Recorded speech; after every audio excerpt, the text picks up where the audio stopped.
ఈ దరఖాస్తు సంఖ్యను ప్రభుత్వం వారు చూసుకుంటారు. మీరు దీంట్లో ఏం రాయకండి. కుటుంబ వివరాల కింద మీరు కొన్ని వివరాలు రాయాల్సి ఉంటుంది. ఇక్కడ మీ పూర్తి పేరు రాయండి. ఇక్కడ ఇంటి యజమాని స్త్రీ అయితే స్త్రీ అని టిక్ చేయండి, పురుషుడైతే పురుషుడి దగ్గర టిక్ చేయండి, ఇతరులైతే ఇతరుల దగ్గర టిక్ చేయండి.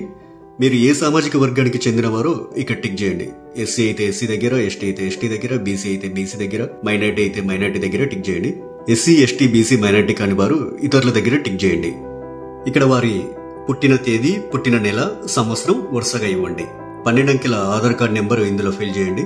ఇక్కడ రేషన్ కార్డ్ నెంబర్ రాయండి. ఇక్కడ మీ మొబైల్ నెంబర్ రాయండి. వృత్తి దగ్గర మీరు చేసే వృత్తిని రాయండి.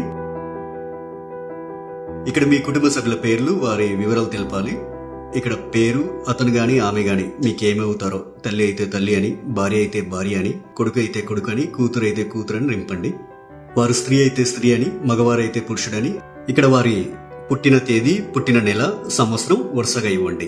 ఇక్కడ వారి ఆధార్ కార్డ్ నెంబర్ రాయండి.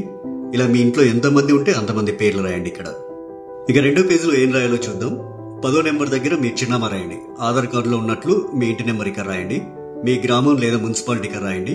ఇక్కడ మీ వార్డ్ నెంబర్ రాయండి. ఇక్కడ మీ మండలం పేరు, తర్వాత మీ జిల్లా పేరు ఇక్కడ రాయండి.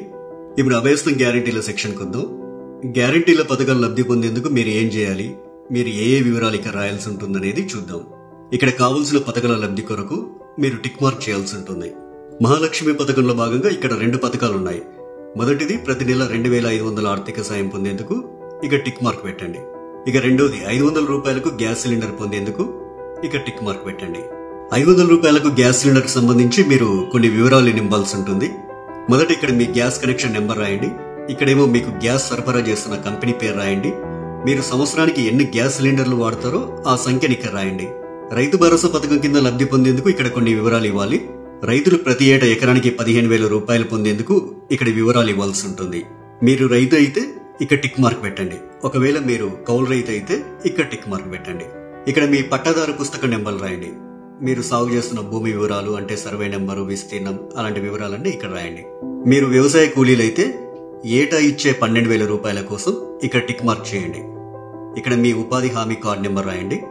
మరో గ్యారంటీ ఇంద్రమ్మ ఇండ్లు పథకం లబ్ధి కొరకు ఇక్కడ కొన్ని వివరాలు ఇవ్వాల్సి ఉంటుంది. ఇల్లు లేని అర్హులైన కుటుంబం వాళ్ళు ఈ వివరాలు ఇవ్వాలి. ఇంటి నిర్మాణం కోసం ఆర్థిక సాయం పొందేందుకు ఇక టిక్ మార్క్ చేయండి. ఇక అమరవీరులు మరియు ఉద్యమకారులు 250 చదరపు గజాల ఇంటి స్థలం పొందేందుకు ఇక్కడ కొన్ని వివరాలు ఇవ్వాల్సి ఉంటుంది. మీది అమరవీరుల కుటుంబం అయితే ఇక్కడ టిక్ మార్క్ పెట్టండి. ఇక్కడ మీ కుటుంబంలోని అమరవీరుల పేర్లు రాయండి. వారు అమరులైన సంవత్సరం రాయండి. FIR నెంబర్ రాయండి. డెత్ సర్టిఫికెట్ నెంబర్ రాయండి.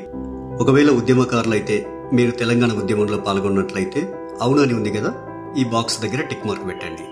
ఒకవేళ పాల్గొనకపోతే కాదు అనే బాక్స్ దగ్గర టిక్ మార్క్ పెట్టండి. అవును దగ్గర టిక్ మార్క్ పెట్టినట్లయితే కొన్ని వివరాలు రాయాల్సి ఉంటుంది.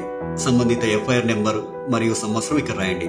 ఒకవేళ జైలుకు వెళ్లి ఉంటే ఆ వివరాలు ఇక్కడ రాయండి. ఇక్కడ జైలు పేరు రాయండి. ఇక్కడ స్థలం పేరు రాయండి. ఇక్కడ మీరు అనుభవించిన శిక్షా కాలం అంటే ఎన్ని రోజులు, ఎంత కాలం అనేది ఇక్కడ రాయండి. తరువాత గృహజ్యోతి పథకం. గృహజ్యోతి పథకం కింద ప్రతి కుటుంబానికి 200 యూనిట్ల కరెంటు ఫ్రీగా ఇస్తుంది కాంగ్రెస్ ప్రభుత్వం. ప్రతి నెల దాదాపు మీరు ఎన్ని యూనిట్ల కరెంటు వాడతారో ఆ వివరాలు ఇక్కడ ఇవ్వాల్సి ఉంటుంది. 100 యూనిట్ల వరకు వినియోగిస్తే ఇక్కడ టిక్ చేయండి. 100 నుండి 200 యూనిట్ల వరకు వినియోగిస్తే ఇక్కడ టిక్ మార్క్ చేయండి. 200 యూనిట్ల కంటే ఎక్కువగా ఉపయోగిస్తే ఇక్కడ టిక్ చేయండి. మీ మీటర్ నెంబర్ను ఇందులో రాయండి. చేయూత పథకం. ప్రతి నెల చేయూత పథకం కింద వృద్ధులకు 4,000 రూపాయలు, దివ్యాంగులకు 6,000 రూపాయలు ప్రభుత్వం ఇస్తుంది.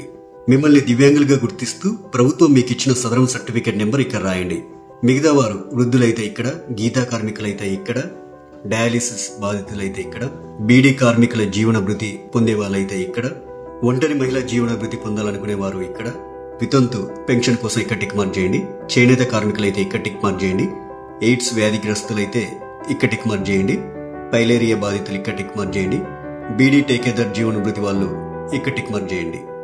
ఈ అప్లికేషన్ ఫామ్ కు మీ ఆధార్ కార్డ్ జిరాక్స్, తెల్ల రేషన్ కార్డ్ జిరాక్స్ కాపీని జత చేయాల్సి ఉంటుంది. ఇక్కడ మీ సంతకం, ఇక్కడ మీరు అప్లికేషన్ ఇచ్చిన తేదీ రాయండి. మీ ఊర్లో ప్రజాపాలన సదస్సులు పెట్టినప్పుడు ఈ అప్లికేషన్ ఫామ్ తీసుకెళ్లి వారికి ఇవ్వాలి. ఇక చివరిగా ప్రజాపాలన దరఖాస్తు రసీదు ఉంటుంది. ఇందులో మీ నుంచి దరఖాస్తు తీసుకునే అధికారి కొన్ని వివరాలు రాసిస్తారు. ఈ రసీదులో అధికారి దరఖాస్తు సంఖ్య రాస్తారు. అభయస్థం గ్యారెంటీలకు సంబంధించి టిక్ మార్క్ చేస్తారు.